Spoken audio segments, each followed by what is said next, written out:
أشهد أن لا إله إلا الله وحده لا شريك له وأشهد أن محمدا عبده ورسوله أما بعد فأعوذ بالله من الشيطان الرجيم بسم الله الرحمن الرحيم الحمد لله رب العالمين الرحمن الرحيم مالك يوم الدين إياك نعبد وإياك نستعين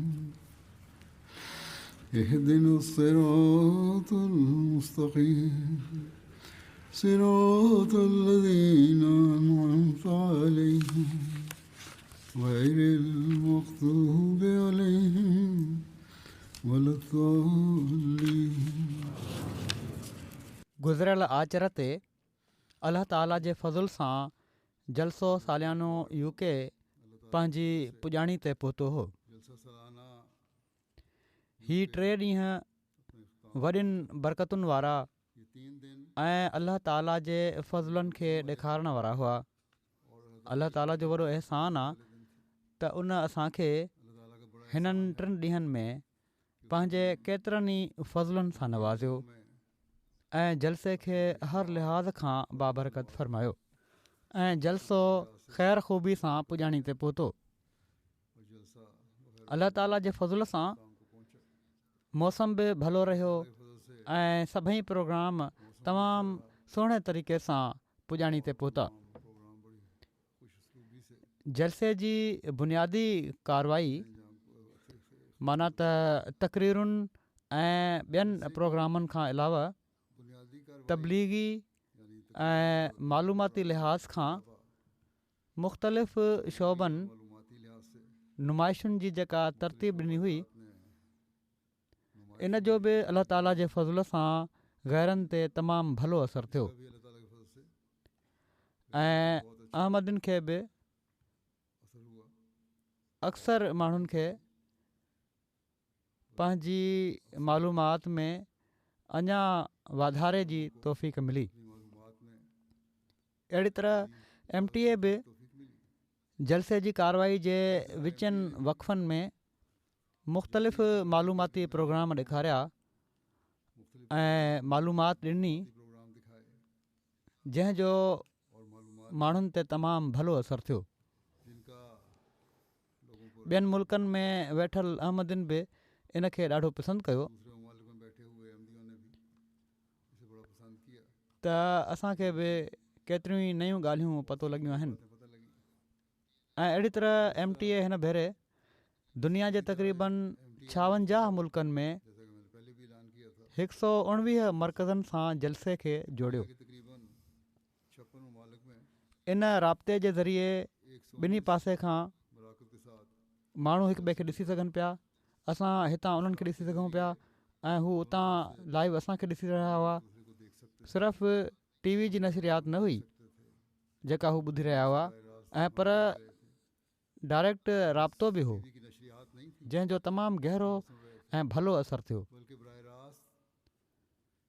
इन असर खे सिर्फ़ु हिते मौजूदु माण्हुनि ई महसूसु न कयो, हिते माण्हुनि बि ॾाढो पसंदि कयो उनखे ऐं पर मुख़्तलिफ़ मुल्कनि में वेठे जलसो ॿुधण वारनि जा जज़्बात ऐं अहसास बि इहे ई हुआ त ॼण त हू जलसागाह जी मार्की में वेठा जलसो ॿुधी रहिया आहिनि. हज़ारे मेल परते वेठा हुआ पर अलाह ताला इन ज़रिए सां उन्हनि खे अहिड़ी तरह जलसो ॿुधण जी तौफ़ीक़ अता फ़रमाई जो हू पंहिंजो पाण खे उते ई हाज़िर महसूसु करे रहिया हुआ. सो हीअ बि अलाह ताला जे फज़लनि मां हिकिड़ो तमामु वॾो फज़ुलु आहे जेको उन जमायत अहमदिया ते फ़रमायो त हिननि नयनि इजादुनि जे ज़रिए सॼी दुनिया जे अहमदिन खे गॾु करे छॾियो अथई. उम्मत वाहिदा बणजण जो हीउ नज़ारो दुनिया में ॿियो किथे बि नज़र नथो अचे. हिन भेरे उमूमी तौर ते इंतिज़ाम बि गुज़िरियल सालनि जी भेट में अक्सर माण्हुनि इहो ई चयो आहे त तमामु बहितरु हुआ ऐं अक्सर इन जो इज़हार कयो आहे। हिते शामिलु थियण वारनि बि ऐं टीवी ते मुख़्तलिफ़ मुल्कनि में प्रोग्राम ॾिसण वारनि बि हीउ चयो आहे। हिकिड़ो ख़ासि माहौल हुयो ऐं हीउ सभु अलाह ताला जो हिकिड़ो ख़ासि फज़ुल आहे जेको हर हिक खे ग़ैर मामूली तौर ते महसूसु थी रहियो हो त जलसे ते अलाह ताला जूं ख़ासि बरकतूं नाज़िल थी रहियूं आहिनि। अलाह ताला फ़रमाए थो त तव्हां उन जा शुक्रगुज़ार बाना बणिजो ऐं जॾहिं शुक्रगुज़ारी तव्हां कंदव त मां तव्हांखे पंहिंजे फ़ज़लनि सां अञा वधीक नवाज़ींदुसि, अञा वधीक फ़ज़ुल तव्हां ते वसाईंदुसि। जहिड़ो की अलाह ताला फ़रमाए थो ला इन शकरतुम ला अज़ीदन्नकुम, त जेकॾहिं तव्हां शुक्र अदा कंदव, शुक्रगुज़ार बणिजंदव त मां तव्हांखे अञा बि वधीक ॾींदुसि। सो अलाह ताला जे फ़ज़लनि जो वधीक वारिस बणिजण जे लाइ शुक्रगुज़ारी जी ज़रूरत आहे। अलाह ताला पंहिंजे बारे में फ़रमायो आहे त इन अल्लाह शाकिरुन अलीम, त यकीननि अलाह ताला ॾाढो क़दरदान ऐं ॼाणण वारो आहे। जॾहिं अलाह ताला जे लाइ शुक्र जो लफ़्ज़ इस्तेमालु थींदो आहे त उहो क़दरदानी जी माना में इस्तेमालु थींदो आहे। सो अलाह ताला शुक्रगुज़ारनि जो क़दुरु कंदो आहे ऐं इन क़दुर जे नतीजे में पोइ अलाह ताला उन्हनि खे अञा नवाज़ींदो वेंदो आहे। अलाह ताला त मालिक आहे, उन बाननि जा त थोरा न आहिनि मञणा, ऐं पर उनजो क़दुरु करणी, उन शुक्रगुज़ारी जो क़दुरु करिणो आहे जेका बाना कनि पिया था। सो हू इल्मु बि रखे थो ऐं उनखे ख़बर आहे त केरु हक़ीक़ी शुक्रगुज़ार आहे। जेकॾहिं शुक्रगुज़ारी हक़ीक़ी हूंदी त हू वधीक नवाज़ींदो वेंदो। हीअ सिर्फ़ु ॻाल्हियूं न हुअणु घुरिजनि ऐं पर शुक्रगुज़ारी जो हिकिड़ो जज़्बो हुअणु घुरिजे ऐं हीउ जज़्बो अलाह ताला पंहिंजे फज़ल सां जमायत में ॾाढो पैदा कयो आहे ऐं उहो आहे। अलाह ताला इन खे वधाईंदो वञे। हिते हीअ बि सभिनी शामिलु थियण वारनि खे ॻाल्हि यादि रखणु घुरिजे त जिथे हू अलाह ताला जो शुक्र अदा कनि उते कमु करण वारनि कारकुननि जो बि शुक्र अदा कनि, इन ॻाल्हि जो शुक्र कनि त कहिड़ी तरह अलाह ताला कमु करण वारनि जे कमनि में आसानियूं पैदा कयूं, उन्हनि जी ॾुखियाईनि खे ख़तमु कयई, उन्हनि जे हर कम में बहितरी पैदा करण जी ऐं उन्हनि खे घणी खां घणी माण्हुनि जी ख़िदमत करण जी तौफ़ीक़ ॾिनई ऐं अहिड़ी तरह शामिलु थियण वारनि जे लाइ सहूलियत जा वधीक सामान मुयसरु थिया, बहितरु सामान मुयसरु थिया। हिन साल अलाह ताला जे फज़ुल सां जहिड़ो की पहिरियां ॿुधायो मां गुज़िरियल जलसे जे आख़िरी ॾींहुं त 46,000 खां मथे हाज़िरी हुई ऐं पर लजना जी बाद जी जेका रिपोर्ट आहे उनजे मुताबिक़ इहे सही न आहिनि ॻणिया विया। जेका बाद में उन्हनि ॻणप जी कई आहे ऐं उनजी रिपोर्ट मोकिली आहे उनखे शामिलु कयो वञे त मर्दनि ऐं औरतुनि खे मिलाए कुल 50,000 अंग बणिजी थो वञे। छो त हू चवनि थियूं त असां 25,000 हुयूंसीं। सो हिननि 50,000 शामिलु थियण वारनि माण्हुनि खे शुक्रगुज़ार हुअणु घुरिजे त कहिड़ी तरह अलाह ताला कमु करण वारनि जे ज़रिए उन्हनि जे लाइ आसानियूं पैदा कयूं। उन्हनि खे ट्रांसपोर्ट जे मामले में ॾुखियाई पैदा न थी, खाधे जे मामले में ॾुखियाई पैदा न थी ऐं जलसे जा प्रोग्राम ॿुधण जे मामले में का ॾुखियाई पैदा न थी ऐं उन्हनि जूं ॿियूं मुख़्तलिफ़ ज़रूरतूं पूरियूं थींदियूं रहियूं। रिहाइश जो बि इंतिज़ामु हुयो, काफ़ी मुनासिबु हुयो, जीअं त जेके महिमान जमायती रिहाइश गाहुनि में तरसिया उन्हनि जे लाइ बि बहितरु इंतिज़ामु थियो। सो ही समूरा कम जेके अलाह ताला जे फज़ल सां थिया इन में असांजो को कमाल कोन्हे ऐं पर अलाह ताला जो फज़ल आहे। इन्हनि ते जिथे कमु करण वारा शुक्रगुज़ार थियनि उहे बि ही शुक्रगुज़ारी कनि त अलाह ताला असांखे हीअ तौफ़ीक़ ॾिनी ऐं असांजे कमनि जा बहितरु नतीजा अता फ़रमायाई। उते शामिलु थियण वारनि खे बि शुक्रगुज़ार हुअणु घुरिजे त अलाह ताला उन्हनि जे लाइ कहिड़ी तरह सामान मुहैया फ़रमाया जो केतिरनि ई माण्हुनि जेके मुख़्तलिफ़ तबक़नि ऐं मुख़्तलिफ़ तालीमी मयारनि सां तालुक़ु रखनि पिया सभिनी ॾींहुं राति हिकु करे अलाह ताला जी रज़ा ख़ातिर रज़ाकार तौरु पंहिंजूं ड्यूटियूं ॾिनियूं। मुख़्तलिफ़ शोबनि में जहिड़ो की मूं चयो मर्दनि वारे जलसा गाह में बि ऐं औरतुनि वारे जलसा गाह में बि कारकुननि में हज़ारे ॿारड़ा ॿारिड़ियूं छोकिरा छोकिरियूं औरतूं मर्द शामिल आहिनि। सभिनी माण्हुनि बिना कंहिं लालच जे कंहिं मक़सद जे ख़िदमत करण जी तौफ़ीक़ हासिलु कई ऐं हीअ सभई माण्हू शामिलु थियण वारनि जी शुक्रगुज़ारी जा हक़दार आहिनि। अहिड़ी तरह कैनेडा ऐं ऑस्ट्रेलिया मां बि ख़ुदाम वॾे अंग में आयल हुआ। इन्हनि जलसे खां पहिरियां बि जलसे जे कम में मदद कई, जलसे जे दौरान बि ऐं बाद में बि वाइंड अप में मदद कनि पिया था। त अलाह ताला इन्हनि सभिनी खे बि जज़ा ॾे। हिकिड़ी हदीस में आयो आहे त अलाह ताला फ़रमायो आहे पंहिंजे बाननि खे त मुंहिंजे फलाणे बाने तव्हां ते अहसान कयो हुयो ऐं तव्हां उन जा थोरा न आहिनि मञिया। त बानो चवंदो ए अल्लाह अहसान त तो मूं ते कयो हुयो ऐं मां तुंहिंजा थोरा मञिया आहिनि ऐं मञींदो आहियां। अलाह ताला फ़रमाईंदो न, मां उन बाने जे ज़रिए सां तव्हां ते अहसान कयो हुयो ऐं तव्हांजा कम थिया हुआ। तंहिं करे उन बाने जा थोरा मञणु बि ज़रूरी आहिनि।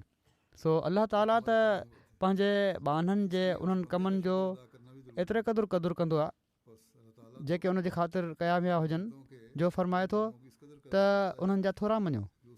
ऐं असां खां बि इहो ई थो चाहे त अलाह ताला जे बाननि जा शुक्रगुज़ार बणिजूं त जीअं पोइ हिकिड़ो अहिड़ो माहौल पैदा थिए जेको मुकमल तौर ते शुक्रगुज़ारी जो माहौल हुजे, जंहिंमें हर पासे खां शुक्रगुज़ारी थी रही हुजे। ऐं इहा ई शइ असांखे हमेशह यादि रखणु घुरिजे। हीअ सभई माण्हू जहिड़ो की मूं चयो शुक्रगुज़ारी जा मुस्तहिक़ आहिनि। कमु करण वारा गैरनि ते बि इन्हनि जो ॾाढो असरु आहे। उन्हनि जे जज़्बे खे ॾिसी उन्हनि ते असरु थींदो आहे। हैरान थी रहिया हूंदा आहिनि त कहिड़ी तरह ॿार बि ड्यूटियूं ॾेई रहिया आहिनि, पाणी पीआरनि पिया था, मानी पचाइण, महिमान नवाज़ी ऐं मुख़्तलिफ़ जॻहियुनि ते सफ़ाई वग़ैरह ते कहिड़ी तरह ख़ुशी सां कमु कनि पिया था। जेके मूंखे तासुरात मिलिया आहिनि, हिकिड़ो न ऐं पर केतिरा ई तासुरात अहिड़ा आहिनि हिते आयल महिमाननि जा। त असां मुख़्तलिफ़ कमु करण वारनि खां पुछियोसीं त तव्हां कहिड़ो कमु कंदा आहियो। असांजो ख़्यालु हुयो त शायदि का मज़ूरी वग़ैरह कंदा हूंदा जहिड़ी तरह हू कमु कनि पिया था। हाणे कंहिं ॿुधायो त मां हिकिड़े फर्म में हिकिड़ो ऑफिसर आहियां, कंहिं ॿुधायो त मां पढ़ाईंदो आहियां, कंहिं चयो त मां PhD जो शागिर्दु आहियां, कंहिंखे PhD जी डिग्री हासिलु कयल आहे। त अहिड़ी तरह जो जज़्बो रखण वारा मौजूदु आहिनि जेके हज़रत मसीह मऊद अलैहिस्सलाम जे महिमाननि जी ख़िदमत जे लाइ ऐं अलाह ताला जी रज़ा हासिलु करण जे लाइ पंहिंजो पाण खे पेश कनि था। सो हीअ ॻाल्हि इन शइ जी तक़ाज़ा करे थी त सभई शामिलु थियण वारा हिननि माण्हुनि जा शुक्रगुज़ार थियनि ऐं कारकुननि खे बि इन ॻाल्हि ते शुक्रगुज़ार हुअणु घुरिजे त जेतोणीकि सॼो साल उन्हनि खे तबलीग या जमायत जो पैगाम पहुचाइण जो अहिड़ी तरह मौक़ो नाहे मिलंदो जेको उनजो हक़ु आहे। पर हिते जलसे ते ड्यूटियूं ॾींदे उन्हनि जी मुलाक़ात मुख़्तलिफ़ माण्हुनि सां थींदी आहे। हिते गैर बि ईंदा आहिनि, मुख़्तलिफ़ मुल्कनि मां अहिड़ा माण्हू ईंदा आहिनि जंहिंजो जमायत सां शुरूआती तारुफ़ हूंदो आहे ऐं हू हीउ ॾिसणु अची रहिया हूंदा आहिनि त छा वाक़ई ही माण्हू उहे ई आहिनि जेको हीउ चवनि था। ऐं जॾहिं हू हिननि कारकुननि खे जेके मुख़्तलिफ़ पेशनि सां तालुक़ु रखंदा आहिनि अहिड़ी तरह कमु कंदे ॾिसंदा आहिनि ऐं हर हिकु आम मज़ूरनि वारो कमु करे रहियो हूंदो आहे त उन्हनि खे ॾिसी इन जो उन्हनि ते वॾो असरु थींदो आहे। हिकिड़ी ख़ामोश तबलीग आहे जंहिंजो हू इज़हार बि करे छॾींदा आहिनि। इन इज़हार जा कुझु नमूना पेश कंदुसि छो त केतिरा ई नमूना आहिनि, केतिरा ई माण्हू मोकिलिनि पिया था मूंखे पंहिंजी राय त अलाह ताला कहिड़ी तरह माण्हुनि जी दिलनि ते असरु विझे थो। जिथे हू जलसे जी तक़रीरुनि मां मुतासिर थी रहिया हूंदा आहिनि उते असांजे कारकुननि जे कमनि ऐं ॿारनि जे रवैयनि मां बि मुतासिर थींदा आहिनि। सो हीअ ख़ामोश तबलीग इस्लाम जो हक़ीक़ी पैगाम आहे जेको जमायत अहमदिया जे ज़रिए माण्हुनि ताईं पहुची रहियो आहे। अहिड़ी तरह जेके नवां अचण वारा माना जमायत में नवां शामिलु थियण वारा आहिनि या उहे पहिरियों भेरो हिते ईंदा आहिनि त उन्हनि जी बि हौसला अफ़ज़ाई थींदी आहे। हू ॾिसंदा आहिनि त कहिड़ी तरह इज़त ऐं एतिराम सां उन्हनि जी महिमान नवाज़ी कई पई थी वञे, कहिड़ी तरह हिननि माण्हुनि सां पेश अची रहिया आहिनि। हितां जा माण्हू। सो हीअ तमामु अहम शइ आहे ऐं इन ते असां सभिनी खे अलाह ताला जो शुक्रगुज़ार हुअणु घुरिजे। कुझु राया जहिड़ो की मूं चयो हाणे ई पेश कयां थो। रोड्रिक आइलैंड जी पुलिस फोर्स जा असिस्टेंट कमिश्नर हिते आयल हुआ। मिस्टर मनोज लोचन साहब चवनि था त मां पुलिस कमिश्नर ऐं डिविजनल कमांडर जी हैसियत सां केतिरनि ई सरकारी ऐं समाजी तक़रीबुनि में हिसो वरितो आहे, पर जलसे जे ॾींहंनि में जेको मूं ॾिठो आहे उहो हिकिड़ी वाक़ई मिसाली शइ हुई। तनज़ीम ऐं नज़्मो ज़ब्त जो हिकिड़ो अनमोल सबक़ु हो। 10,000 रज़ाकारनि जी मौजूदगी हिकिड़ो अजीब मौजूदो हुयो। हर कंहिं बेमिसाल शौक़ सां कुल्हे में मिलाए ख़िदमत कई। मां हिकिड़े रज़ाकार खे ॾिठो जेतोणीकि उन जे हथ ते पटी ॿधल हुई, उन जो हथु ज़ख़्मी हुयो, पर मुर्क सां ॿियनि जी ख़िदमत करे रहियो हुयो। चवनि था त मां डॉक्टरनि, IT professionals, businessman, PhD holders सां सभिनी सां मिलियो आहियां। सभई आजिज़ी ऐं अज़म सां ख़िदमत सरंजाम ॾेई रहिया हुआ। उहो ड्राइवर जेको असांखे जलसे सालाने ते वठी वियो, जॾहिं मां उनखां उनजो पेशो पुछियो त उन चयो त मां बायोकेमिस्ट्री में PhD कयल आहे।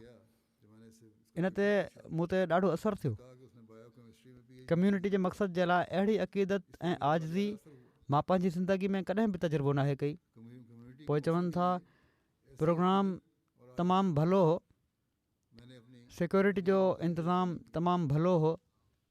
बहरहाल हर शइ मूं ते हिकिड़ो गहरो ऐं देरि ताईं रहण वारो असरु छॾियो आहे ऐं मां पंहिंजे मुल्क वापसि मोटी रहियो आहियां, पर मूं वटि पंहिंजे साथी पुलिस वारनि ऐं ख़ानदान जे माण्हुनि में विरहाइण जे लाइ घणो कुझु आहे, जेके हितां मां यादियूं खयूं पियो थो वञा। बेल्जियम जा हिकिड़ा महिमान आहिनि ऐं ज़तूर साहब, जेके इंसानी हक़नि जी तंज़ीम HRWF जा नुमाइंदा आहिनि, जलसे में शामिलु थिया। चवनि था त ग़ैर मामूली इज्तिमा जो हिसो बणिजणु मुंहिंजे लाइ हक़ीक़ी ख़ुशी हुई। हीउ सिर्फ़ु हिकिड़ो यादगार तजुर्बो ई न ऐं पर तव्हांजी गर्मजोशी ऐं उम्दा महिमान नवाज़ी सबबु हीउ गहरा असरु छॾण वारो तजुर्बो बणिजी वियो। एॾे वॾे पैमाने ते हिकिड़े इज्तिमा जो इंतिज़ाम जंहिंमें हज़ारे माण्हू केतिरनि ई ॾींहंनि ताईं शरीक रहिया, यकीनन हिकिड़ी ग़ैर मामूली कामयाबी आहे। रज़ाकारनि सां ॻाल्हि ॿोल दौरान मूंखे ख़बर पई त कहिड़ी तरह हर शोबो केतिरा ई महीना पहिरियां खां तयारी जी शुरूआति कंदो आहे। ज़िमेवारियूं तफ़वीज़ कयूं वेंदियूं आहिनि ऐं माण्हुनि खे तमामु वाज़ह तरीक़े सां तरबियत ॾिनी वेंदी आहे। मूंखे सिर्फ़ु इंतिज़ामी महारत न ऐं पर इन जे पुठियां मौजूदु अख़लाक़ी बुनियाद बि मुतासिर कुन लॻो। तरबियत ॾियण वारा सिर्फ़ु ज़ाब्तनि जी वज़ाहत न कंदा हुआ ऐं पर अल्लाह ऐं इंसानियत जी ख़िदमत, आजिज़ी ऐं हर महिमान जी इज़त ऐं तकरीम जहिड़नि अक़दार खे फ़रोग़ ॾियनि था। हीअ अक़दार हर ज़िमेवारी में नुमाया हुआ। कार पार्क में रहनुमाई करण वारा, टॉयलेट्स साफ़ करण वारा, खाधो पेश करण वारा, रजिस्ट्रेशन करण वारा या सिक्योरिटी ते बैग चेक करण वारा, हर माण्हू पंहिंजी ज़िमेवारी खे वक़ार ऐं शफ़क़त सां अदा कयो। हिकिड़े ग़ैर जमाती महिमान तौरु मां तमामु मरबूत निज़ाम ॾिठो ऐं न ई कंहिं वॾे मसइले तसादुम जो मुशाहिदो या ज़िक्र ॿुधो। हीउ ज़ाहिर करे थो त तव्हांजी जमायत अमन ऐं अदम तशद्दुद जी अमली तरबियत खे गहराई सां अख़्तियार करे वरितो आहे। ऐं पोइ हीअ चवनि था त नुमाया पहलू मां ॾिठो उहो तालीम ऐं फ़िक्री तरक़ी जे लाइ तव्हांजी जमायत जी संजीदगी आहे। जलसे जे दौरान नुमाया कारकर्दगी करण वारनि शागिर्दनि जा ऐलान थिया ऐं हीअ इक़दाम जेके आहिनि ज़ाती तरक़ी ऐं इल्म जे एहतराम जी अकासी आई आहे। ऐं पोइ हीअ चवनि था त जलसे जे दौरान मां केतिरा ई भेरा हक़ीक़ी हमदर्दी जा मुज़ाहिरा ॾिठा। वालदेन जी पंहिंजे ॿारनि सां शफ़क़त, ग्रुप लीडरनि जो पंहिंजी टीम जी ख़बरगिरी ऐं रज़ाकारनि जो पाण मुरादो मदद जे लाइ अॻिते वधणु, महिमाननि खां तोड़े ओपराई छो न हुजनि, पुछणु त तव्हांजी कहिड़ी ख़िदमत करे सघूं था। ऐं उमिमी तौर ते माण्हू पंहिंजी ज़िमेवारियुनि खां वधी करे ख़िदमत कंदे नज़र आया। ऐं पोइ हीउ चए थो त हीउ ॾिसी ख़ुशगवार हैरत में मुब्तला थियुसि त तव्हांजी जमायत रूहानी तजदीद ऐं फ़िक्री वुसत सां वाबस्तु आहे। मूंखे ख़ुशी थी त तव्हांजे अक़ीदे जे मुताबिक़ अलाह ताला अॼु बि इंसाननि सां कलाम फ़रमाए थो ऐं अलाह ताला पंहिंजी सिफ़त खे ईअं ई छॾे नाहे ॾिनो ऐं पर सालिह क़ियादत ऐं इल्हाम ज़रिए अलाह ताला पंहिंजो कमु जारी रखियो आहे।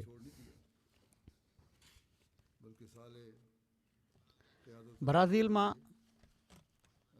सूबाई पार्लियामेंट जा मेंबर आहिनि। मेंबर आहिनि यूरा मोरा। हू चवनि था त मूंखे जलसे ते इस्लाम जी पुरहिकमत तालीमात ॼाणे दिली ख़ुशी थी। नमाज़ुनि जो नज़ारो तमामु रूह परवर हो। अहिड़ी तरह जेके नज़मूं पढ़ियूं वयूं उहे दिलि में लहंदियूं वयूं। हीउ मुंहिंजे लाइ हिकिड़ो नाक़ाबिले फ़रामोश तजुर्बो हुयो। ऐं महिमान नवाज़ी ते ख़लीफ़े वक़्त जो ख़िताबु जेको हुयो उन बि मूं ते असरु कयो ऐं हैरानी थी त आरज़ी इंतिज़ामु हुयो ऐं 46,000 माण्हू हिते गॾु थिया।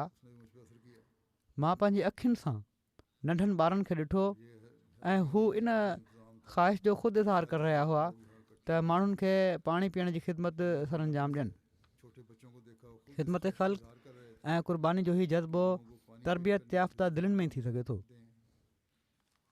ऐं पोइ इन मां बि मुतासिर थियुसि त अहमदी वाक़िअतनि मुहबत करण वारा बाअदब ऐं मुख़लिस माण्हू आहिनि ऐं हीअ हिकिड़ी अहिड़ी जमायत आहे जेका इंसाननि क़ौमुनि ऐं मज़हबनि जे विच में ॾोरियूं पैदा करण जे बदिरां मुहबत ऐं प्यार सां दिलनि खे जोड़ण जो दर्स ॾिए थी। ऐं हीअ बिल्कुलु सच आहे त जमायत अहमदिया जेका तालीम ॾिए थी उन ते अमल करे थी, जो जेको दुनिया जे लाइ हिकिड़ो मिसाल आहे। ऐं चवनि था त मूंखे बि हीअ ॻाल्हियूं ॾिसी मुंहिंजी दिलि खे ॾाढी तक़वियत पहुती आहे ऐं मुंहिंजा ख़्यालात बि इंसानियत जे लाइ वधीक बहितर थिया आहिनि।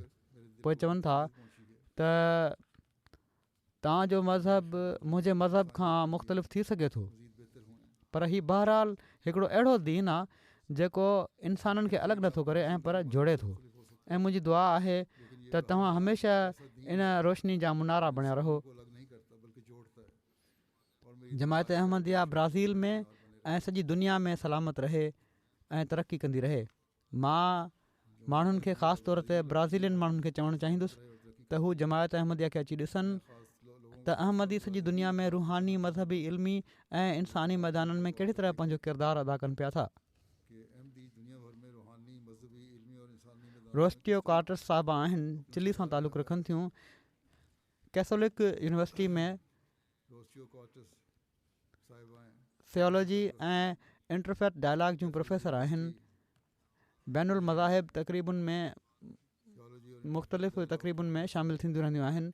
जलसे में शामिलु थियूं हिन साल। चवनि थियूं जलसे जहिड़ी तक़रीब जंहिं में एॾी उम्दगीअ सां गहराई में हर पहलू जो इंतज़ामु कयो वियो आहे, हीअ हिकिड़ी बेमिसाल तक़रीब आहे। मसूफ़ा बयानु कयो त पहिरें ॾींहुं उन्हनि जी कोशिशि हुई त जंहिं हद ताईं मुमकिन हुजे घटि खाइजे ऐं पीइजे त जीअं वॉशरूम वञण जी ज़रूरत महसूसु न थिए। मसूफ़ा जो ख़्यालु हुयो त एतिरे क़दुरु वॾे मेड़ जे पेश नज़र जहिड़ी तरह दुनिया जे मेलनि में थींदो आहे, गंदगी वॉशरूम वग़ैरह गंदा हूंदा ऐं इस्तेमालु करण जहिड़ा न हूंदा, ॾुखियाई पेश ईंदी। इहो ई हाल हिन जलसे में थींदो। बहरहाल जॾहिं मसूफ़ा खे ज़रूरत महसूसु थी त चवनि थियूं त उन्हनि खे हीउ ॾिसी वॾी हैरत थी ऐं उन्हनि बाद में असांजे नुमाइंदे खे चयो जंहिंसां गॾु हुयूं हू त तव्हां माण्हुनि जी सफ़ाई जो मयारु बेमिसाल आहे ऐं वॉशरूम्स ईअं पिया लॻनि जो ॼण त को इन्हनि खे इस्तेमालु ई नथो करे। किन माण्हुनि शिकायत बि कई आहे त गुसलखाना किना हुआ, पर असांजा अहमदी माण्हू आहिनि जेके शिकायत करण वारा आहिनि। हालांकि अहमदीन खे त मां केतिरा ई भेरा चई चुको आहियां त तव्हां ख़ुदि मदद करे छॾींदा कयो सफ़ाई करण वारनि जी, ऐं ख़ुदि जॾहिं इस्तेमालु कयो था त उनखां पोइ चङी तरह सफ़ाई कराईंदा कयो। जेकॾहिं ख़ुदि हर अहमदी इन पासे तवजो ॾिए त हीअ मयार अञा बहितर थी सघनि था। अहिड़ी तरह मौसूफ़ आहे जमायत जी पाण में अख़ूवत ऐं वहदानियत जे बारे में ज़िक्र कयो त असीं लैटिन अमरीका मां आया आहियूं। गैरत जमायत महिमान बि तव्हां माण्हुनि जे रंग में रंगीन थी विया आहिनि। तव्हांजे जलसे जे माहौल जे असर हेठि असां में बि इहो ई रूह क़ाइमु थी वियो आहे। जलसे खां पहिरियां असां हिक ॿिए खे सुञाणूं न पिया ऐं जलसे जे तुफ़ैल हाणे ईअं महसूसु थिए थो जो ॼण त असीं हिकु फैमिली आहियूं। बेनिन मां हिकिड़ियूं महिमान ख़ातून आयूं हुयूं। चाबी आज़म टारू साहिबा मिनिस्टर फॉर सोशल अफेयर रही चुकियूं आहिनि। हिन वक़्तु नेशनल असेंबली जी प्रेसिडेंट जूं पॉलिटिकल टेक्निकल एडवाइज़र तौरु कमु कनि पियूं थियूं। चवनि थियूं मुंहिंजो पहिरियों तजुर्बो आहे, मां जलसे सालियाने में शिरकत कयां पई थी। मां हिन रूहानी इज्तिमा में शिरकत करण ते ॾाढी शुक्रगुज़ार आहियां जंहिंखे अहमदिया मुस्लिम जमायत तमामु उम्दा तरीक़े सां मुनज़म कयो आहे। मुंहिंजो तमामु गर्मजोशी सां आदर भाउ कयो वियो, इस्तक़बाल कयो वियो, ॾाढो नज़्मो ज़ब्त हुयो। समूरिन टीमुनि पंहिंजो पंहिंजो किरदारु अदा कयो। ख़लीफ़े वक़्त जे पैगामनि इन तक़रीब खे वधीक बुलंद करे छॾियो। मां घणो कुझु हितां सिखी वञा पई थी। हिते जलसो सालियानो इतिहाद जो बि मज़हर आहे। हिते मुख़्तलिफ़ ॿोलियुनि ऐं सक़ाफ़तुनि सां तालुक़ु रखण वारा भाइर ऐं भेणूं गॾु थींदा आहिनि ऐं अलाह ताला ऐं क़ुर शरीफ़ जे हिकिड़े ई पैगाम में जुड़ियल रहनि था। ऐं पोइ चवनि थियूं त मां थोरा थी मञा ऐं क़ौमी असेंबली जे सदर ऐं बेनिन जे अवाम पारां बि थोरा थी मञा जन एॾी उन्हनि माण्हुनि जो जन एॾी गर्मजोशी सां मुंहिंजो इंतज़ामु कयो, इस्तक़बाल कयो ऐं वर्ताउ कयो सुठो। हिकिड़ा महिमान गास्टिन काम्फो अर्जेंटाइन सां तालुक़ु रखनि था। पुर्तगाल में हिन वक़्तु रहनि पिया था। थिंक टैंक जा IPDAL हिकिड़ो मरूफ़ थिंक टैंक आहे। इन जे सेक्रेटरी जनरल जी हैसियत सां कमु कनि पिया था। कैथोलिक आहिनि पर इस्लाम में बि दिलचस्पी रखनि था। चवनि था त जलसे जे दौरान मूंखे तव्हांजी जमायत जी केतिरनि ई ख़ूबियुनि खे ॾिसण जो मौक़ो मिलियो जिन में मूंखे सभिनी खां वधीक ही पहलू पसंदि आयो त तव्हांजा नौजवान पंहिंजे दीन सां वाबस्ता आहिनि ऐं पंहिंजी तालीमात ते मज़बूती सां अमल कनि था। चवणु लॻा असांजे मुआशिरे में अक्सर रस्मी ईसाई आहिनि ऐं पंहिंजी तालीमुनि ते अमल न आहिनि कंदा। अहिड़ी तरह असांजी कैथोलिक तक़रीबुनि में अक्सरियत वॾी उमिरि जे तबिके जी हूंदी आहे, जॾहिं त तव्हांजे जलसे में न सिर्फ़ु शामिलु थियण वारा ऐं पर अहम ख़िदमतूं बि नौजवाननि जे हवाले कयूं वयूं आहिनि।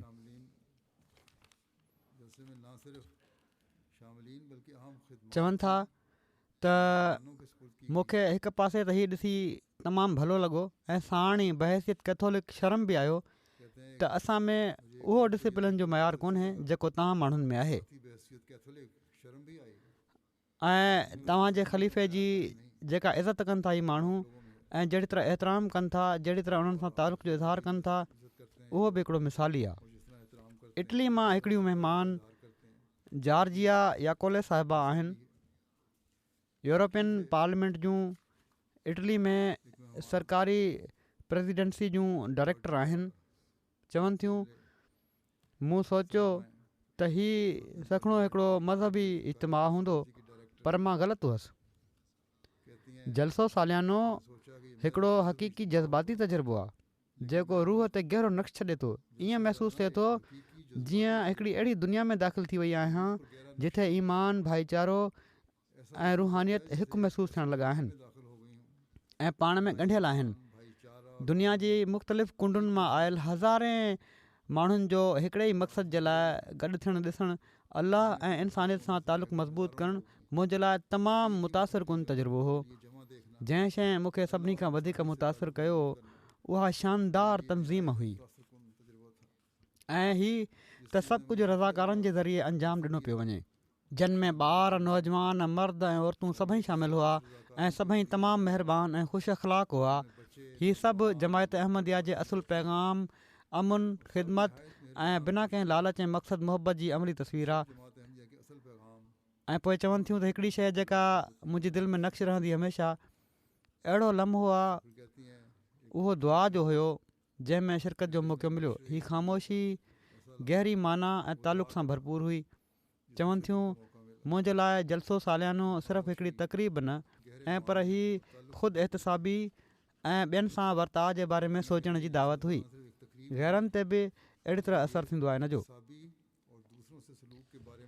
केप वर्डे आइलैंड जे गादी जे हंधि प्राया जा वाइस मेयर फर्नैंडो पेंटो साहब जलसे में आया।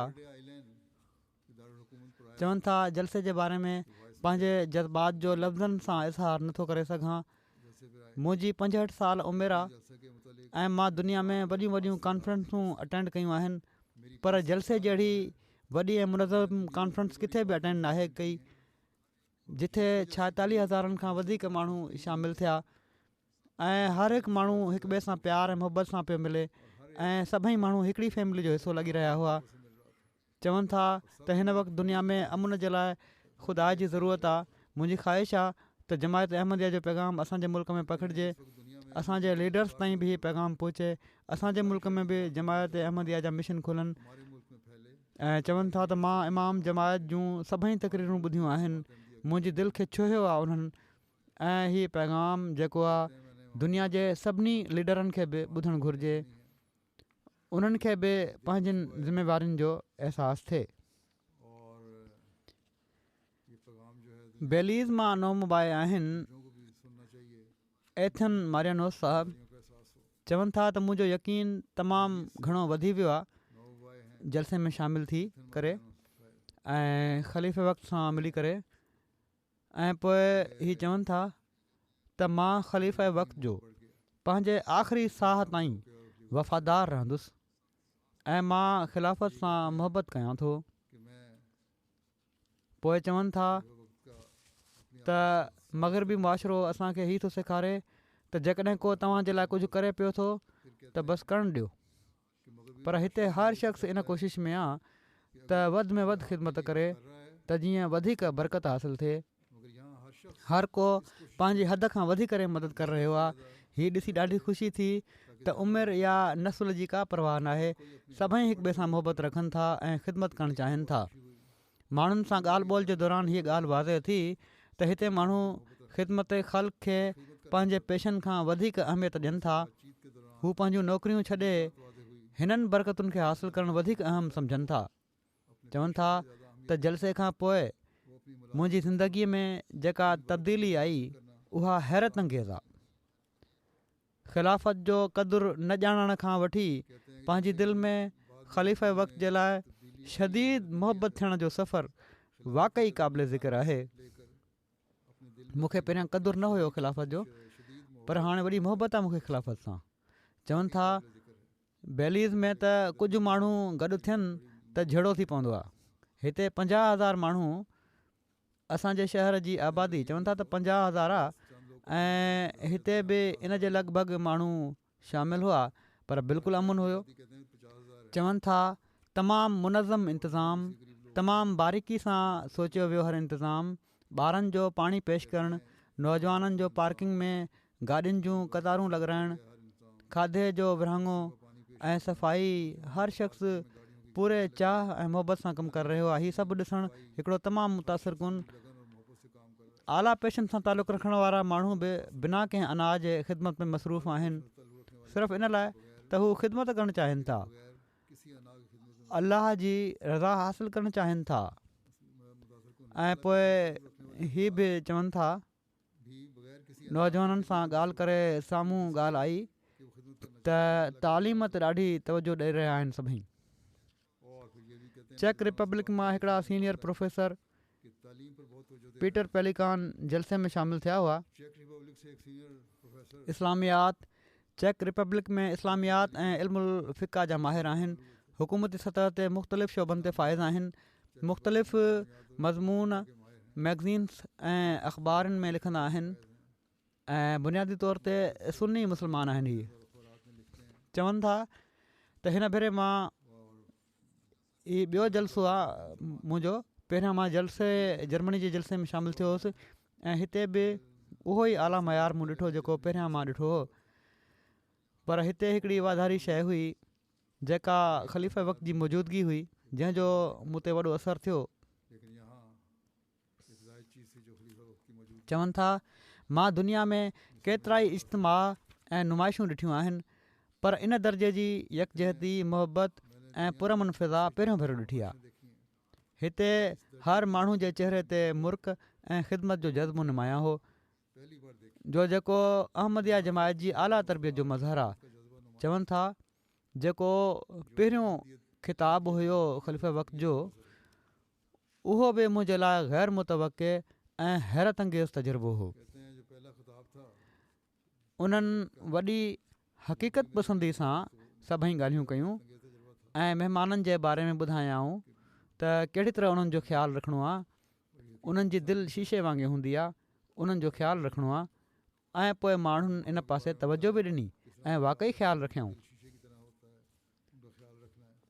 पोइ चवनि था सिक्योरिटी जा इंतिज़ाम बि भला हुआ ऐं हर हंधि वॾे मुनज़म तरीक़े सां कम थिया ऐं हैरान कुन हो जो बिना कंहिं रंडक जे ही समूरो कमु हली रहियो आहे स्मूथली। चवनि था मुंहिंजे ख़्याल में ॿियनि खे बि हिते ज़रूरु अचणु घुरिजे त जीअं पाण अची हिन भाईचारे जे माहौल खे पंहिंजी अखियुनि सां ॾिसी सघनि ऐं महसूसु करे सघनि त कहिड़ी तरह मुहबत, अख़ुवत ऐं अमुन हितां जी फ़िज़ा में जज़्ब थी वियो आहे। हीउ हिकिड़ो अहिड़ो तजुर्बो आहे जेको हर शख़्स खे घटि में घटि हिकु भेरो ज़रूरु हासिलु करणु घुरिजे। चवनि था त हीउ तजुर्बो मूंखे इन ॻाल्हि ते क़ाइल थो करे त अहमदिया जमायत जो मुस्तक़बिल रोशन आहे। हिन जलसे मुंहिंजी दिलि में इस्लाम जे बारे में वधीक गहराई ऐं वुसत पैदा कई आहे। जेतोणीकि मां ख़ुदि सुन्नी मुस्लमान आहियां, पर मां कॾहिं बि अहमदी भाइरनि खे इस्लाम जे दायरे खां ख़ारिज नाहे सम्झो। हिते मूंखे मुख़्तलिफ़ ॿोलियुनि में अहमदी आलमनि ऐं भाइरनि सां रूबरू ॻाल्हि ॿोल जो मौक़ो मिलियो, जन तमामु ख़ुलूस सां मूंखे जमायत जे अक़ीदनि ऐं नज़रियात खां आगाह कयो आहे। हीअ मुंहिंजे लाइ न सिर्फ़ु हिकिड़े मुस्लमान जे तौर ते ऐं पर चेक रिपब्लिक में प्रोफेसर हुअण जी हैसियत सां बि तमामु अहम आहे। चवनि था रज़ाकारनि सां बि मूंखे ॻाल्हि करण जो मौक़ो मिलियो, जिन में वॾी उमिरि जा बि हुआ, जवान बि हुआ ऐं उन्हनि खां मां पुछियो सभिनी खां त छो हीअ ख़िदमत सरअंजाम ॾेई रहिया आहियो। हर हिक जो जवाबु तक़रीबन हिकु ई हुयो त असां हीअ ख़िदमत सिर्फ़ु अलाह ताला जी रज़ा, मसीह मऊद अलैहिस्सलाम जे महिमाननि जी ख़ातिर ऐं पंहिंजी रूहानी तरक़ी ऐं इस्लाह जे लाइ अंजाम ॾियूं था। हिकिड़े ख़ादिम ॿुधायो त गुज़िरियल 15 सालनि खां हिन शोबे में ख़िदमत कयां पियो थो ऐं जॾहिं खां हू तिफ़िल हो तॾहिं खां हर साल जलसे जा ॾींहं हज़रत मसीह मऊद अलैहिस्सलाम जे महिमाननि जी ख़िदमत जे लाइ वक़्फ़ कंदो आयो आहे। हीअ सभई ख़िदमतूं हू बिना कंहिं दुनिया जे मुआवज़े या सिले जे अंजाम ॾियनि था। मुंहिंजे वेझो इहा ई उहा आला रूहानी तरबियत आहे जेका ख़िलाफ़त उन्हनि जी दिलनि में रासिख़ करे छॾी आहे ऐं इहो ई सबबु आहे जो हर कारकुन इख़लास, इसार ऐं मुहबत जे जज़्बे सां सरशार थी पंहिंजी ख़िदमत सरअंजाम ॾेई रहियो आहे।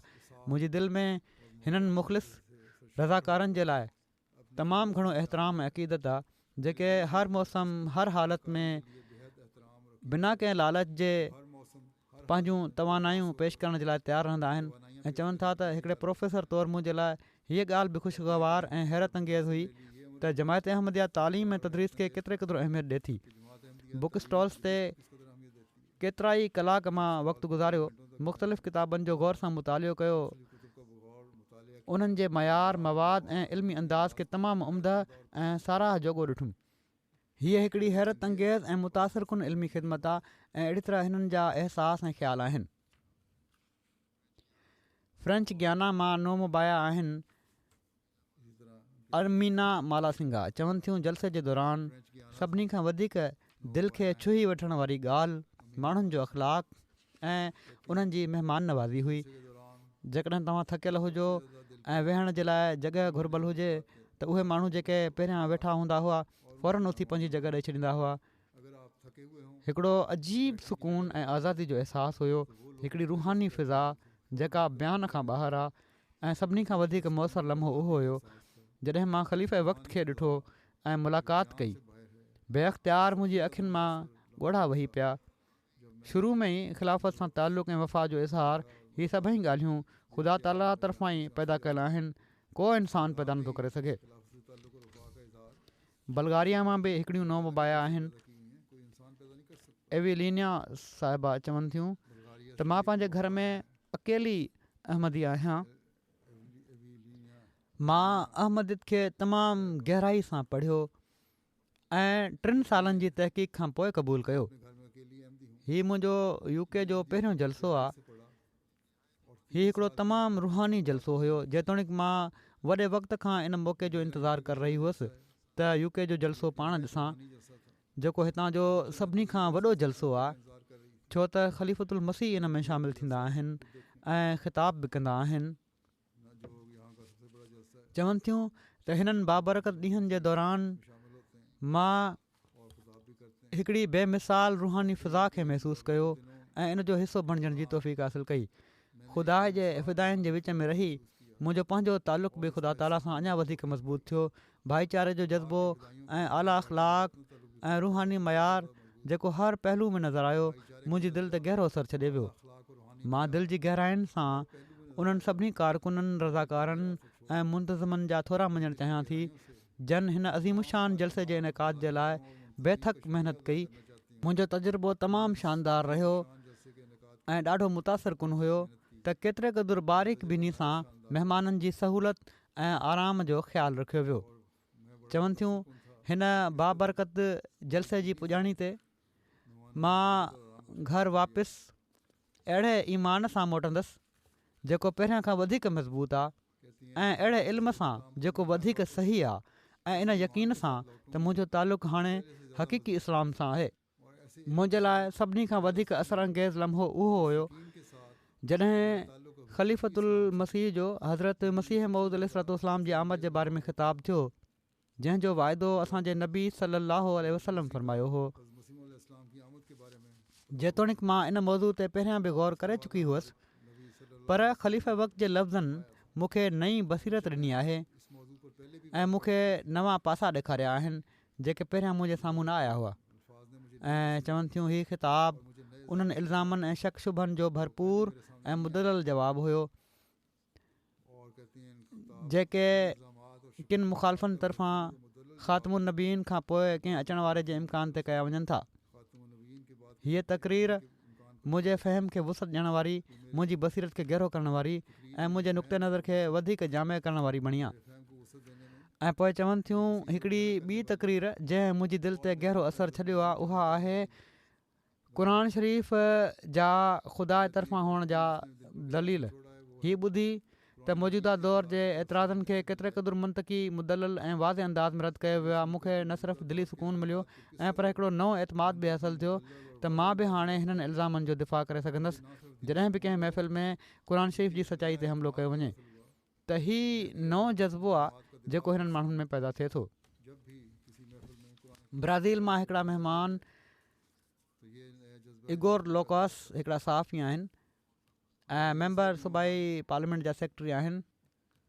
चवनि था त जलसे जे प्रोग्रामनि में वक़्त जी पाबंदी क़ाबिल तारीफ़ हुई। हीअ तमामु ख़ूबी जी ॻाल्हि आहे। जमायत अहमदिया जे माण्हुनि जी महिमान नवाज़ी ऐं दिलि जो ख़ुलूस तमामु मुतासिर कुन आहे। खाधे खां वठी बाथरूम्स जे इस्तेमालु ताईं, आमदरफ़्त खां वठी जलसागाह जे दाख़िली ऐं ख़ारिजी रस्तनि ताईं महिमाननि खे हमेशह तरजीह ॾिनी पई वञे। हीउ माहौल इंसान खे यकजहती ऐं ईसार जो सबक़ु ॾिए थो। ऐं पोइ हीउ चवनि था त इन ॻाल्हि बि मूंखे मुतासिर कयो त खाधे खे ज़ाया करण खां बचण जी संजीदगी सां कोशिशि कई वञे थी, पर ख़ुराक तमामु खुलियल दिलि सां हर माण्हू ताईं पहुचाई वञे थी।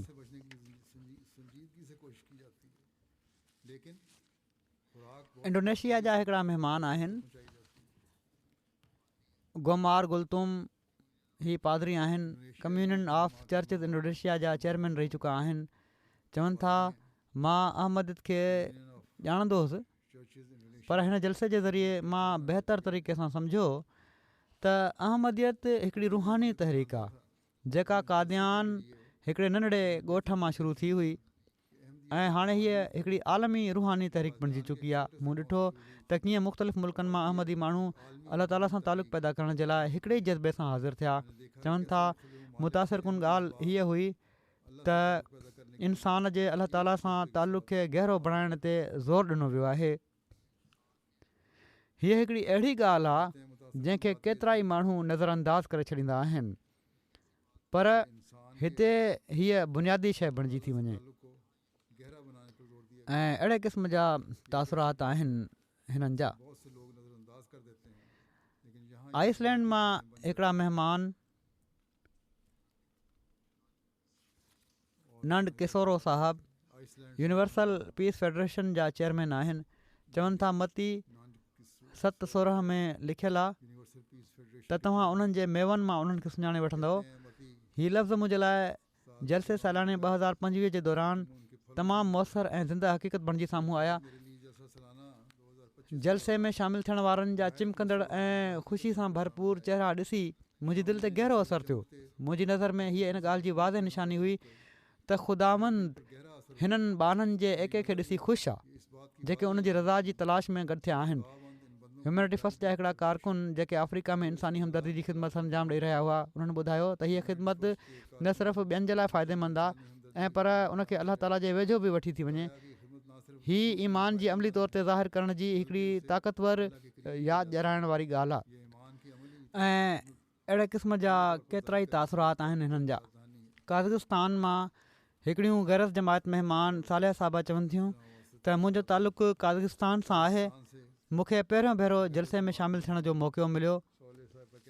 मूंखे केतिरनि ई दुनिया जी तक़रीबुनि ऐं कॉन्फ्रेंसुनि में शिरकत जो मौक़ो मिलियो आहे, पर हिते शामिलु थियण वारनि जे अंग मूंखे ॾाढो मुतासिर कयो। पोइ हीअ बि त एतिरे क़दुरु वधीक माण्हू जेके मुख़्तलिफ़ मुल्कनि मां सिर्फ़ु ख़ैर ऐं भलाई जे लाइ आया हुआ, इन्हनि जो मक़सदु सिर्फ़ु भलाई जा लफ़्ज़ ॿुधणु हो ऐं हीअ त दुनिया में माण्हू अमुन ऐं आश्ती सां कीअं रहनि, पिणु हीअ त नफ़रत जे जज़्बात खे दुनिया खां कीअं ख़तमु कयो वञे ऐं दुनिया में प्यार ऐं मुहबत तरक़ी करे।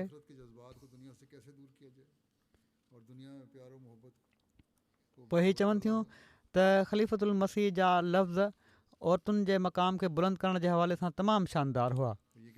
जलसे जो नारो मुहबत सभिनी जे लाइ नफ़रत कंहिंखां न ऐं माण्हुनि जो इतिहाद इन ॻाल्हि ॾांहुं रहनुमाई करे रहियो हुयो त असां हिकु थी रहूं।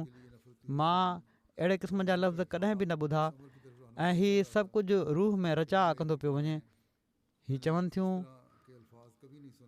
मुंहिंजो बॉस गैरहमदी हुई औरत हीअ, पर हाणे हीअ ॾिसी सॼो माहौल मां पहिरियां उनजे ख़िलाफ़ु हुअसि, हाणे घटि में घटि मुखालफ़त छॾे ॾींदसि ऐं पर उनजी हिमायत कंदसि।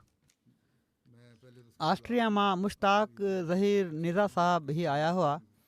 ऑस्ट्रिया में इस्लामियात जा उस्ताद आहिनि ऐं चवनि था त जलसे सालियाने में मां हर पासे मोमिननि खे ॾिठो आहे। हर को तमामु दोस्तनि वांगुरु हो ऐं इस्लाम जी ख़िदमत जे लाइ ख़ासि जज़्बो पियो रखे ऐं ख़लीफ़े वक़्त जे लफ़्ज़नि मां ॾाढो मुतासिर थियुसि। चवनि था हिन वक़्तु त मेन स्ट्रीम मुस्लमाननि में आलिम जेके आहिनि सिर्फ़ु ॾाढ़ी खे डिघो करणु ऐं ख़ासि लिबास पाइण ई सभु कुझु सम्झनि था ऐं नाले जा मुस्लमान आहिनि, पर जमायत अहमदिया वाहिद जमायत आहे जेका सची दिलि सां इस्लाम जी ख़िदमत करे पई थी ऐं शायदि चवनि था त 200 सालनि जे वक़्त में हीअ दुनिया ते ग़ालिब अची वञे। चवनि था त मां हिकिड़ो सुन्नी मुस्लमान आहियां, पर यकीन रखां थो त जमायत अहमदिया बानी वाक़ई हिकिड़ी मुक़दस शख़्सियत हुआ ऐं हिन वक़्तु मूंखे लॻे थो त हू वक़्त जा मुजद्दिद हुआ। एसि ताईं त हिन मञियो आहे। चवनि था पर अञा मां हीअ सोचियां पियो थो, इन ते गौर कयां पियो थो, मूंखे मसीह मऊद ऐं मेहदी मऊद मञण ते थोरो अञा इनक़बाज़ आहे। बहरहाल रिसर्च कयां पियो थो। बहरहाल हीअ हिननि जी सोच आहे, हिन पासे हिननि जी सोच आई आहे। घटि में घटि सईद फितरत आहिनि। हिननि हीअ त चई छॾियो आहे त मां सोचियां पियो थो, हठ धर्मी न ॾेखारियऊं त मां सोचींदुसि न। बल्गारिया मां हिकिड़ियूं नौ मुबाया आहिनि, रिश्ता रोडी साहिबा, ईसाइत मां इस्लाम क़बूलु कयो अथनि, चवनि थियूं जलसे में शामिलु थियण खां पहिरियां मुंहिंजे दिलि में हीउ ख़दशो हुयो त शायदि मां ख़ुदि खे हर वक़्तु हिन माहौल जो हिसो महसूसु न करे सघां, छो त मां नई आहियां ऐं मुंहिंजो कल्चर ऐं ॿोली अलॻि आहे। पर जेका वहदत ऐं मुहबत मां हिते ॾिठी आहे, उहा दुनिया में ॿियो किथे बि नाहे ॾिठी। मां दुनिया जी हर कुंड मां आयल माण्हुनि सां मुलाक़ात कई, पर उहे सभई हिकिड़े ई ख़ानदान जो हिसो महसूसु थियनि पिया। हिक ॿिए खे न सुञाणींदे बि मुर्की हिक ॿिए सां मिलनि पिया। कॾहिं कॾहिं इंसान जे ईमान ऐं तक़वा ते शक शुभनि या गफ़लत जी मिटी ॼमी वेंदी आहे। जलसे सालियाने में शिरकत ईअं हूंदी आहे जीअं दिलि ऐं रूह खे ॿीहर पाकीज़गी मिली वञे ऐं इंसानु हिकिड़ी नई रूहानी ज़िंदगी जी शुरूआति करे। हीउ तजुर्बो रूह खे ताज़गी बख़्शे थो ऐं दिलि खे इत्मिनान ऐं सुकून सां भरे थो छॾे। जॉर्जिया मां रोलांड शुमवारते चवनि था त जलसे जो पुरअमन माहौल, तक़रीरूं ऐं ख़लीफ़े जा ख़िताब रूहानियत में अॻिते वधाइण में ॾाढो किरदारु अदा कनि था। ऐं हीउ ख़ुतबो जेको हुयो जुमे जो, मूंखे तमामु भलो लॻो, जंहिंमें महिमान नवाज़ी जे बारे में इस्लामी तालीमुनि जे हवाले सां ॿुधायो वियो। ऐं अहिड़ी तरह औरतुनि जो ख़िताब जेको हुयो ख़लीफ़े वक़्त जो, हीउ बि मूंखे तमामु भलो लॻो, उनजो असरु भलो पियो मूं ते इन जो। ऐं चवनि था त मां हिकिड़ो जॉर्जियन मुस्लमान आहियां ऐं यूनिवर्सिटी में लेक्चरर बि आहियां। 2 साल अॻु मूंखे जॉर्जिया जे बेस्ट टीचर जो अवॉर्ड मिलियो आहे ऐं मुंहिंजी फील्ड बि एजुकेशन जी आहे। ऐं मूंखे ख़ासि तौर ते भलो लॻो त कहिड़ी तरह तव्हांजी जमायत औरतुनि ऐं मर्दनि जी तालीम जे हवाले सां हौसले अफ़ज़ाई करे थी। चवनि था छो त मूंखे हिन साल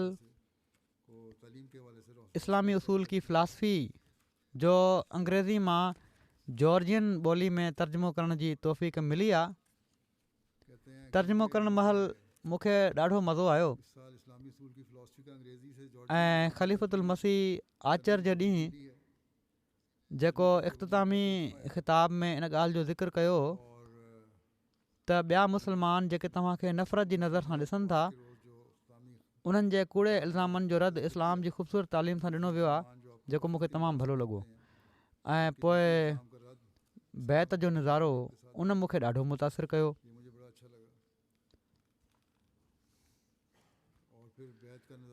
चवनि था अॼुकल्ह इस्लाम जे बारे में मनफ़ी तस्वीर पेश कई वञे थी।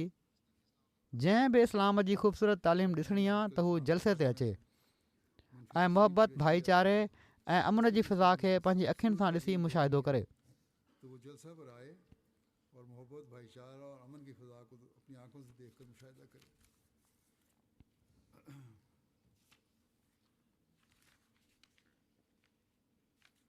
अहिड़ी तरह Jessica Garcia call congressman San Ricardo जूं घरवारियूं आहिनि। हीअ चवनि थियूं त मां डोमेस्टिक वायलेंस जे ख़िलाफ़ु हिकिड़े शोबे में कमु कंदी आहियां ऐं हीअ ॼाणे मां हैरान थी वियसि त ख़लीफ़े न सिर्फ़ु औरतुनि जे ख़िलाफ़ु जिस्मानी तशदुद जो ज़िक्र कयो ऐं पर औरतुनि जे ख़िलाफ़ु जज़्बाती तशदुद जो बि पंहिंजी तक़रीर में ज़िक्र कयो। हिकिड़े सुवाल जो जवाबु उन्हनि जे लाइ अधूरो हो। चवनि थियूं उहो मूंखे न मिलियो त जेकॾहिं कंहिं औरत सां कुझु थी वञे त हू किथां मदद हासिलु करे सघे थी। त पोइ चवनि थियूं त मूंखां उन्हनि सुवाल बि कयो हुयो। मां उन्हनि खे ॿुधायो त जमायत जो निज़ाम आहे, ख़लीफ़े वक़्त वटि बि ईंदियूं आहिनि, जमायत जे निज़ाम वटि बि ईंदियूं आहिनि, पोइ जमायत उन्हनि जी मदद बि कंदी आहे ऐं ॿिया ज़रिया बि अख़्तियार करे सघे थी। त बहरहाल चवनि थियूं त हीअ सभई ॻाल्हियूं ॿुधी मूंखे तसली थी ऐं हीअ ॻाल्हि ॿुधी बि तसली थी त ख़लीफ़े वक़्त जो जमायत जे माण्हुनि सां ज़ाती तालुक़ु आहे। के माण्हू चवंदा आहिनि त के ॻाल्हियूं तव्हां कयूं जन ते एतिराज़ उथनि था, ख़ासि तौर ते मारण जो जिथे सुवालु हुयो त इन जी हिकिड़ी वज़ाहत आहे डिघी। उहो हिकिड़ो अलॻि मज़मून आहे। शर्त त पूरा थियनि नथा। जेकॾहिं उन्हनि शर्तनि खे पूरो कयो वञे जेसिताईं मारण जो सुवालु आहे औरत खे, त उहो इन्हनि शर्तनि जे पूरो थियण ताईं त हूअं ई अहिड़ा हालात थी वेंदा आहिनि जो मारण जी नौबत ई न ईंदी। तंहिं करे तमामु परे जो हिकिड़ो इम्कानु आहे जंहिंखे बहरहाल इस्लाम इन जी तालीम ॾिनी आहे जंहिंजी। हिकिड़ी अरब लजना स्वीडन मां हिते आई आहे। चवनि थियूं त जलसो सालियानो हिकिड़े कुशादे घर वांगुरु आहे जेको पूरी फैमिली खे पंहिंजे अंदरि समाए वठंदो आहे। स्वीडन में तमामु ई महदूद अरब अहमदी आहिनि, जॾहिं त जलसे सालियाने में जॾहिं अरब टंट जो नालो ॿुधूं था त हिकिड़ो अजीब सुकून ऐं पंहिंजाइप जो अहसासु थिए थो ऐं पोइ ॿियनि अरब भेणुनि ऐं भाउरनि सां मिली ॾाढी ख़ुशी थी। इन मूं ते ॾाढो सुठो असरु विधो। ख़लीफ़े वक़्त सां मुलाक़ात थी, हीअ बि ॾाढो सुठो असरु थियो।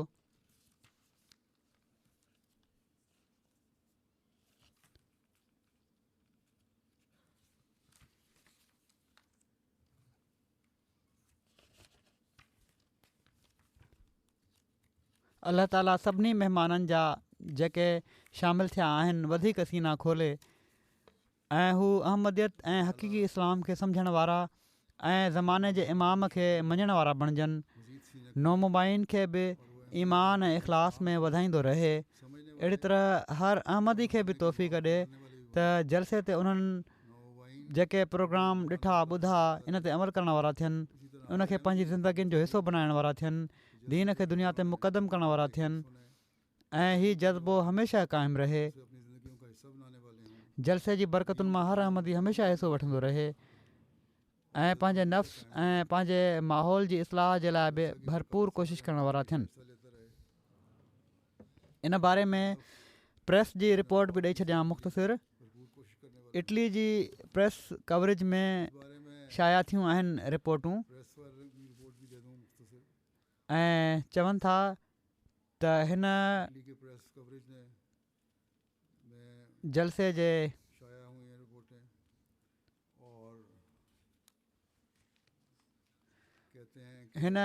सालाने जी किन अहम निशस्तुनि खे यूरोप कम्युनिकेशन न्यूज़ एजेंसी जेका यूरोपी पार्लियामेंट जी सरकारी एजेंसी आहे उन लाइव नशर कयो आहे ऐं मुख़्तलिफ़ इंटरव्यूज़ खे नशर कयो अथनि ऐं शाया कयो अथनि। हींअर ताईं 60 अख़बारुनि ऐं ॿियनि अख़बारी एजेंसियुनि में जलसे जे बारे में रिपोर्ट शाया थियूं आहिनि ऐं इन में ऑनलाइन इन्फ्लुएंसर्स हिकिड़ो पैगाम बि ॾिनो आहे मुंहिंजो। शरीक थियण वारनि ॿिनि सहाफ़ियुनि, इटली मां अचण वारनि ॿिनि सहाफ़ियुनि, इन्हनि जा सोशल मीडिया ते तक़रीबन 1.5 मिलियन फॉलोअर्स आहिनि। जमायत जी मुस्बित अंदाज़ में रिपोर्ट ॾिनी आहे। जमायती प्रेस एंड मीडिया सेक्शन बि जेको कमु कयो आहे इन तहत बि ऑनलाइन वेबसाइट ते तक़रीबन 50 मिलियन माण्हुनि ॾिठो आहे। 49 जे लॻभॻि वेबसाइट्स आहिनि। प्रिंट मीडिया जेका आहे अख़बारियूं आहिनि, 17 आर्टिकल शाया थिया आहिनि। 20 मिलियन माण्हुनि ॾिठो पढ़ियो। रेडियो ते 25 प्रोग्राम थिया। जलसे खे कवर कयो।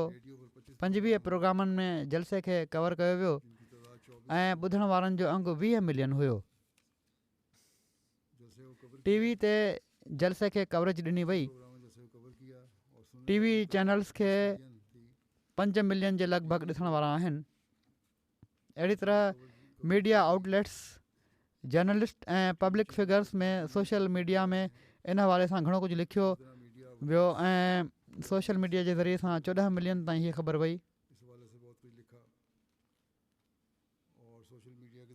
अलाह ताला जे फज़ुल सां सभिनी खे मिलायो वञे त 100 मिलियन जे लॻभॻि माण्हुनि ताईं हीअ ख़बर पहुती।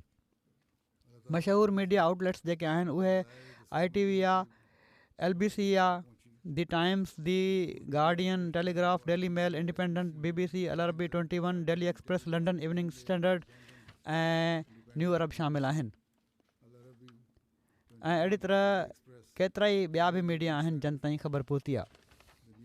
MTA अफ्रीका जे ज़रिए सां मुख़्तलिफ़ चैनल्स ते मुंहिंजा ख़िताब नशर थींदा रहिया ऐं 50 खां वधीक माण्हुनि जलसे सालियाने जी नशरियात ॾिसण खां पोइ बैत बि कई आहे। जलसे सालियाने जी नशरियात 22 नेशनल ऐं रीजनल TV चैनल्स ते थियूं। 304 कलाकनि जूं नशरियात थियूं। 65 मिलियन माण्हुनि ताईं पैगाम पहुतो। जलसे जे बारे में रेडियो स्टेशन ते 91 मुख़्तलिफ़ रिपोर्ट्स नशर थियूं। 16 मिलियन ताईं इन ज़रिए सां पैगाम पहुतो ऐं चवनि था आउटलेट्स मीडिया आउटलेट्स मुख़्तलिफ़ ॿियनि ज़रियनि सां 47 रिपोर्ट्स नशर थियूं ऐं इन ते 150 मिलियन ताईं पैगाम पहुतो। MTA अफ्रीका जा तासुरात ही आहिनि त माली जे इलाइक़े जा मुबलिग लिखनि था त जलसे जे 3 ॾींहं हिकिड़ो रूह खे सुकून ॾींदड़ नज़ारो ॾिसण में आयो। चवनि था सुबुह महिल मींहुं वसी रहियो हुयो ऐं तमामु घणो मींहुं हुयो। लॻे पियो त अॼु मस्जिद में को बि न ईंदो, पर आलमी बैत खां कुझु देरि पहिरियां चवनि था त कुझु दोस्त जिन में कुझु नोमोबाइन बि हुआ मींहं में पंधु या साइकिल ते मस्जिद पहुता ऐं मुकमल तौर ते भिनल हुआ त मुबलिग उन्हनि खे चयो त तव्हां घर वेही रेडियो ते बि ॿुधी सघो पिया। हीउ सॼो कुझु मींहं में आया आहियो त हिकिड़े नोमोबाए जवाबु ॾिनो असां घर वेही ॿुधी सघूं पिया, पर ख़लीफ़े वक़्त खे असां पंहिंजी अखियुनि सां ॾिसी न पिया सघूं ऐं जेका ख़ुशी इन में आहे उहा कंहिं ॿी शइ में कान्हे। ऐं आलमी बैत जो नूर ऐं बरकतूं बि मां विञाइणु न पियो चाहियां, तंहिं करे मां मस्जिद अची वियो आहियां बावजूदि मींहं में भिजंदे बि। अलाह ताला हिननि सभिनी जे ईमान ऐं यकीन में वाधारो कंदो वञे।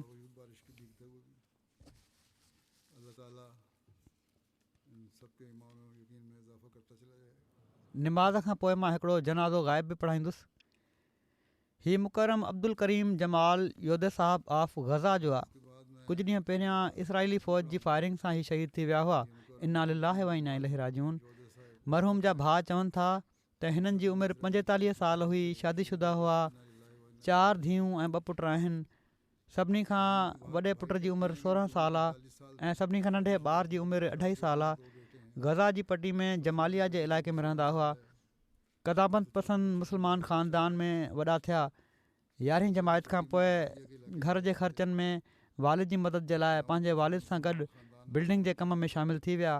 11 भेण भाउ हुआ जिन में 2 नंबर ते हुआ ही। ऐं पोइ उन्हनि हिकिड़ी धातु जी वर्कशॉप बि खोली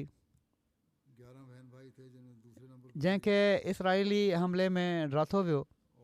इन हमले दौरान 2013 में हिननि जो पंहिंजे भाउ जे ज़रिए जमायत सां तारुफ़ थियो हुयो। इन दौरान हिननि बैत बि करे वरिती। जमायत सां मुस्तक़िल राब्ते में हुआ, तमामु फ़आल ऐं सचा इंसान हुआ। जमायत सां तालुक़ जे करे गज़ा सिक्योरिटी इदारनि केतिरा ई भेरा हिननि खां पुछा ॻाछा कई ऐं केतिरनि ई क़िस्मनि जी तहक़ीक़ुनि खे हिननि खे मुंहुं ॾियणो पियो, पर हिननि पंहिंजा ख़्याल न मटिया, जमायत खां पोइ ते न हटिया, लाॻीतो जमायत सां राब्तो ऐं तालुक़ जारी रखियाऊं। 2025 में इन क़ाबिज़ फ़ौज हिननि जो घर ड्राए छॾियो। मसवाड़ जे घर में उन खां पोइ रहणु लॻा। पोइ गज़ा जी पटी में हाणोके कहत खां पोइ मरहूम इमदादी सामान जिथे विरहायो पियो वञे उते विया। जॾहिं त उतां जे फ़ौजियुनि अटे वग़ैरह ते मुश्तमिल इमदादी सामान खे दाख़िलु थियण जी जॾहिं उन्हनि इजाज़त ॾिनी हुई त हिकिड़ो मेड़ गॾु थी वियो त इसराइली फ़ौज जे तमामु वेझे इलाइक़नि ताईं हीअ माण्हू पहुची विया। हीअ मेड़ हुयो जेको, त इन ते इसराइली फ़ौज हथें ख़ाली माण्हुनि ते शदीद फायरिंग कई, जंहिंसां चवनि था त मुंहिंजे भाउ जे वेझो हिकिड़ो शख़्स ज़ख़्मी थी वियो ऐं मुंहिंजे भाउ उन जी मदद जी कोशिशि कई त इन ई दौरान हिकिड़ी गोली मुंहिंजे भाउ जे सीने में अची लॻी, जंहिं ते हू थॾे ते शहीद थी वियो। चवनि था मुंहिंजो भाउ जंहिं ज़ख़्मी शख़्स जी मदद कंदे पाण शहीद थी वियो, उन ॿुधायो त मुंहिंजे भाउ शहादत खां पहिरियां 3 भेरा कलमो पढ़ियो ऐं पाण सॻोरनि सल्लल्लाहु अलैहि वसल्लम ऐं नबियुनि जी सुनत ते फ़ौत थिया। असांखे इन ॻाल्हि जी तसली आहे त हिन जी वफ़ात सैयदना मुहम्मद सल्लल्लाहु अलैहि वसल्लम जे दीन ते ऐं इमाम महदी जी बैत ते क़ाइमु रहंदे थी आहे। हू अलाह जे फज़ल सां मुख़लिस ऐं सचनि माण्हुनि मां हो। डॉक्टर हफ़ीज़ साहब ह्यूमैनिटी फस्ट जा इंचार्ज आहिनि UK जा। चवनि था त नवंबर 2021 में जमायत जी ज़ियारत जे सिलसिले में ह्यूमैनिटी फस्ट जे दौरे हेठि जॾहिं गज़ा वियुसि त उते अब्दुल करीम साहब सां मुलाक़ात थी। तमामु मुख़लिस ऐं फ़िदाई अहमदी मुस्लमान ॾिठो मूं हिननि खे। अल्लाह ताला हिननि जा दर्जा बुलंद करे ऐं हिननि जे ॿारनि खे पंहिंजी हिफ़ाज़त में रखे। मुखलिस और फिदाई अहमदी मुसलमान देखा मैंने उन्हें। अल्लाह ताला इन दर्जात बुलंद करे और इनके बच्चों को अपनी हिफाजत में रखे।